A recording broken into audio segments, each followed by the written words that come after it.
কুমিল্লার মুরাদনগরে আবাসিক এলাকায় পরিবেশগত ছাড়পত্র ছাড়াই অবৈধ গ্যাস সংযোগ ব্যবহার করে চুল্লিতে চুন উৎপাদন করার প্রমাণ মিলেছে। এর বিষাক্ত ধোঁয়া ও গ্যাসে স্বাস্থ্য ঝুঁকিতে স্থানীয় বাসিন্দারা। অভিযোগের ভিত্তিতে অভিযান চালিয়ে অবৈধ গ্যাস সংযোগ বিচ্ছিন্ন করেছে বাখরাবাদ গ্যাস কর্তৃপক্ষ। এম ফয়জুল ইসলাম ফয়সালের রিপোর্ট, জানাচ্ছেন শাশ্বতী সরকার। কুমিল্লার মুরাদনগর উপজেলার নবীপুর পশ্চিম ইউনিয়নের কুলুবাড়ি এলাকায় বসতবাড়ির মধ্যেই গড়ে উঠেছে এই চুন কারখানা। দিনের তুলনায় রাতে কারখানার কার্যক্রম বেড়ে যায় বলে দাবি স্থানীয়দের। চুল্লি থেকে নির্গত ঘন কালো ধোঁয়া ও তীব্র দুর্গন্ধে অতিষ্ঠ হয়ে পড়েন আশেপাশের মানুষ। শিশু, নারী ও বয়স্কদের মধ্যে শ্বাসকষ্ট, কাশি, চোখে জ্বালা পোড়া ও বিভিন্ন স্বাস্থ্য সমস্যার অভিযোগও রয়েছে।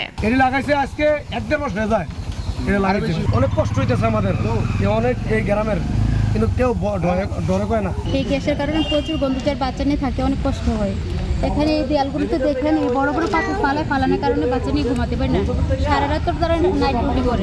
স্থানীয় সূত্রে জানা যায়, দেবিদ্বার উপজেলার সংচাইল গ্রামের ভাড়া নেওয়া এই জায়গায় মোমেন মিয়া চুন কারখানাটি স্থাপন করেন। পরিবেশ অধিদপ্তরের প্রয়োজনীয় অনুমোদন ছাড়াই অবৈধ গ্যাস সংযোগ ব্যবহার করে পরিচালিত হচ্ছে চুল্লিটি।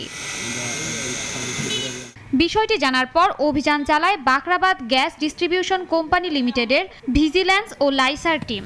অভিযোগের প্রমাণও পান তারা। এখানে অসাধু কিছু ব্যবসায়ী তারা 4টা নজেলের মাধ্যমে একটা চুন ফ্যাক্টরি অবৈধভাবে গ্যাস সংযোগ ব্যবহার করে চালাচ্ছে। এরপরে আমরা আমাদের অফিসে যোগাযোগ করি। যোগাযোগ করার পরে অফিস থেকে ভিজিল্যান্স টিম আসেন এবং রাইজার টিম আসেন। তো রাইজার টিমের মাধ্যমে আমরা এই গ্যাস সংযোগটা বিচ্ছিন্ন করতে সক্ষম হয়েছি। জনস্বাস্থ্য ও পরিবেশ সুরক্ষায় আবাসিক এলাকা থেকে দূষণকারী এসব কার্যক্রম স্থায়ীভাবে বন্ধ করে নির্ধারিত শিল্পাঞ্চলে স্থানান্তর নিশ্চিতের দাবি স্থানীয়দের। শাশ্বতী সরকার, নাগরিক।